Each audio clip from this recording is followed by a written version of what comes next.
Bienvenue sur Leadershift, le podcast qui fait bouger votre leadership.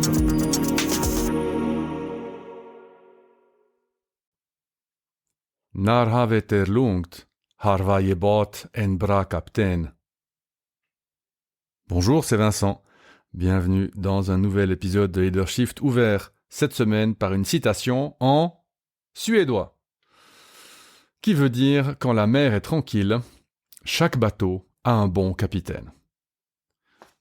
Ou ce qui est équivalent, on reconnaît un bon capitaine, à sa capacité à gérer, etc.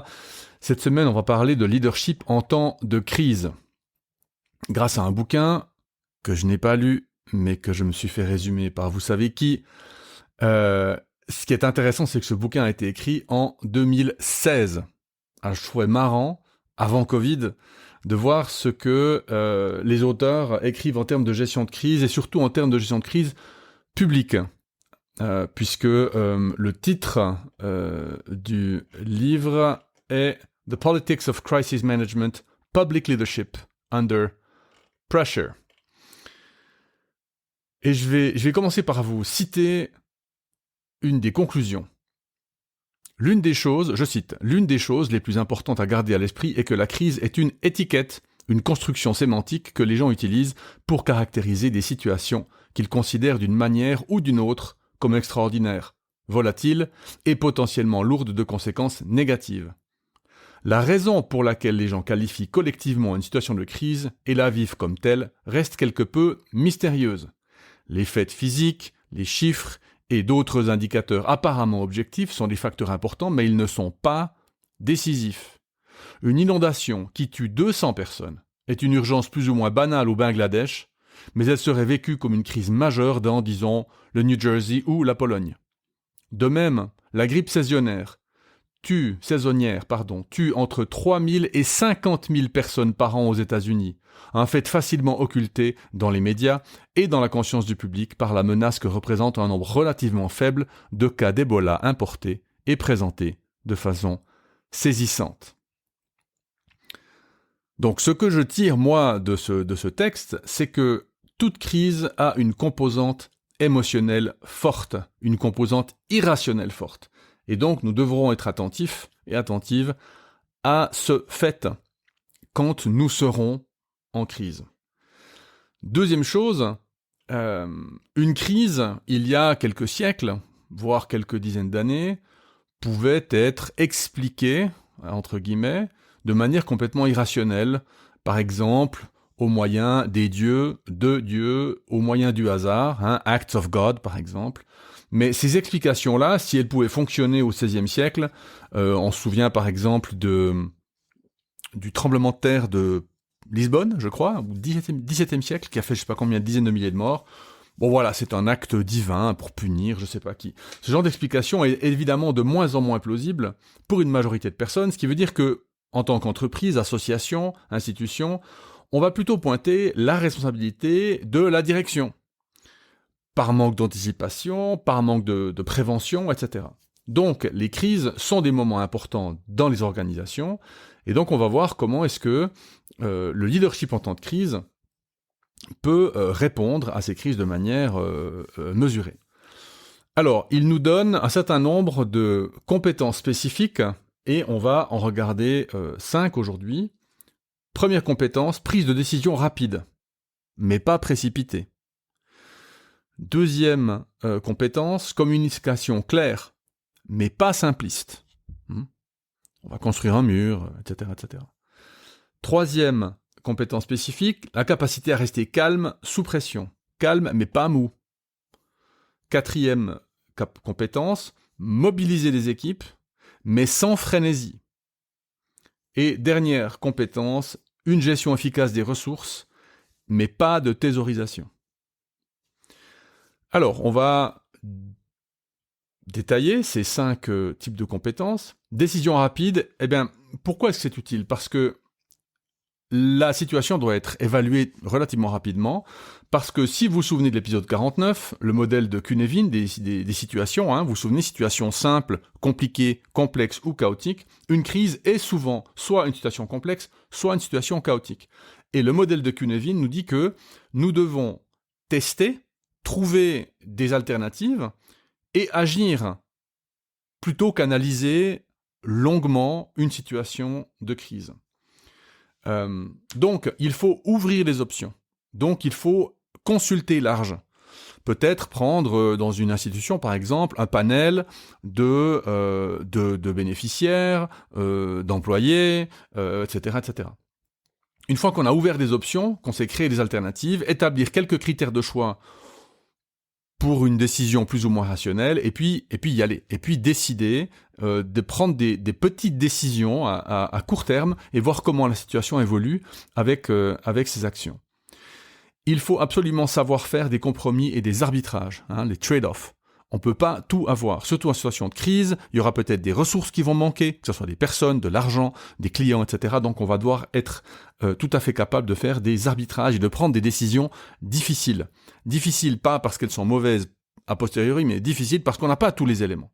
Et donc prérequis, une grande confiance en soi et en son équipe, et une compréhension approfondie des enjeux. Et on ne peut comprendre les enjeux de manière approfondie que si on consulte largement.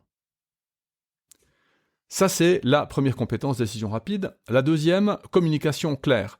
Il faut informer beaucoup plus qu'en situation de non-crise. Pourquoi ? Parce qu'en situation de non-crise, les gens ont une routine qu'ils vont appliquer à leur travail quotidien. En situation de crise, tout cela peut changer.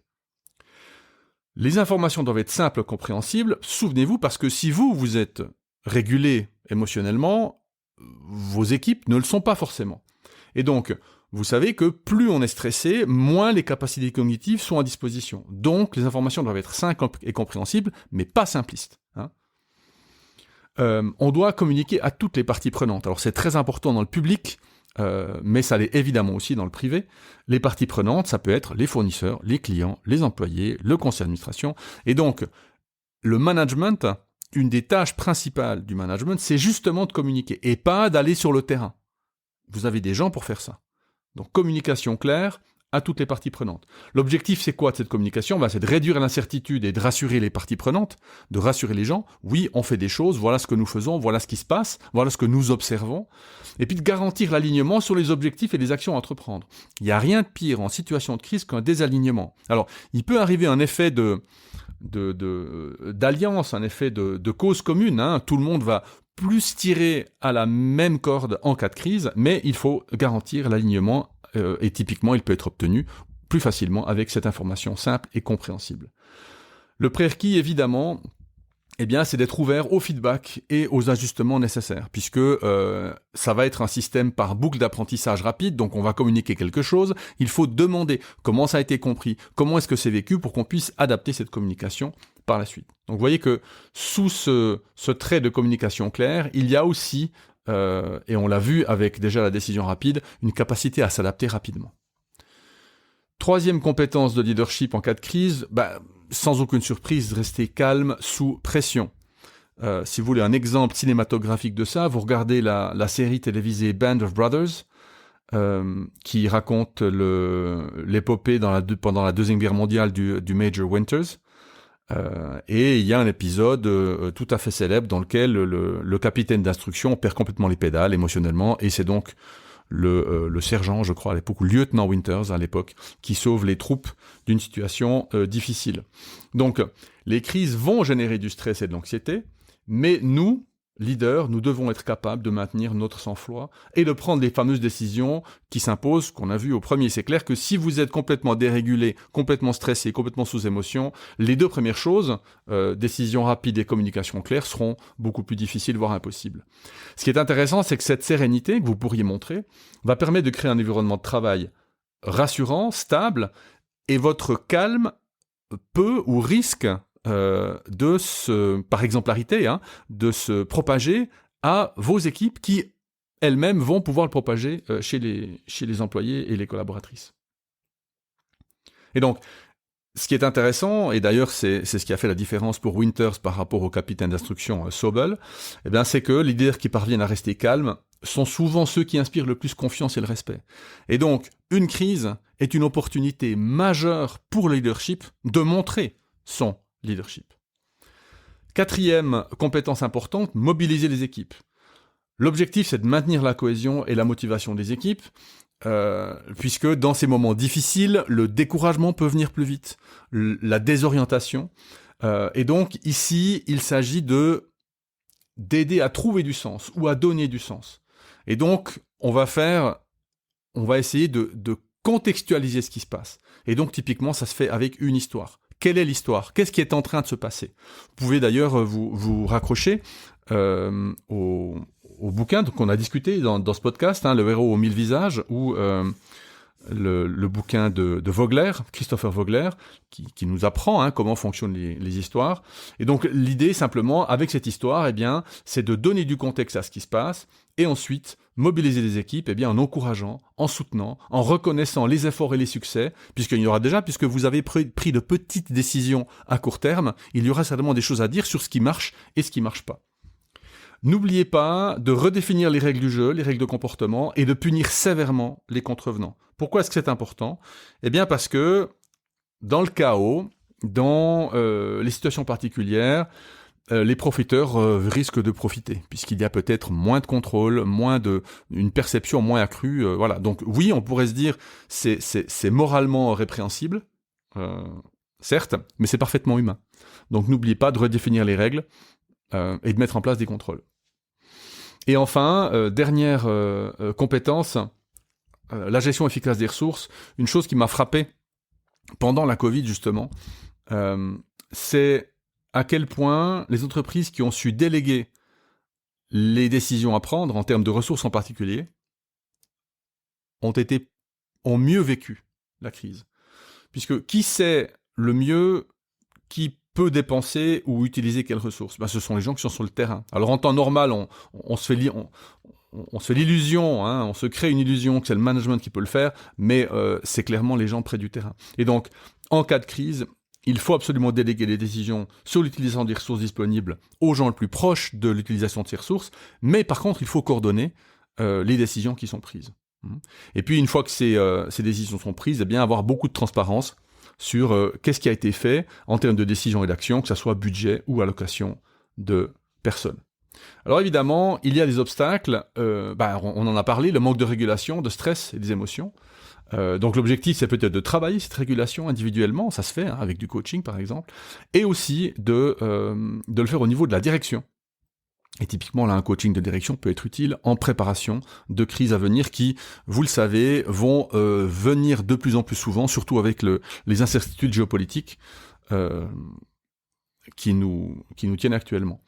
Un manque de préparation peut aussi être un obstacle à l'utilisation de ce leadership de crise, et donc prévoir un plan de contingence générique, une contingence qui va s'exprimer en termes de qui parle de quoi avec qui. On va pas pouvoir dire exactement qui fait quoi, mais par contre, on va pouvoir mettre en place une structure de communication. Et enfin, pour prévenir une communication floue, voire erratique, on peut s'entraîner dans des circonstances plus favorables, comme celles qui sont une circonstance de non-crise, mais utiliser les mêmes principes de communication pour voir l'effet que ces principes ont sur notre population, que ça soit des employés, des partenaires. Voilà, leadership en cas de crise, prise de décision rapide, communication claire, capacité à rester calme sous pression, mobilisation des équipes et gestion efficace des ressources. J'espère que cet épisode vous a plu. Je ne peux pas conclure en suédois, mais je peux vous dire à la semaine prochaine. Ciao.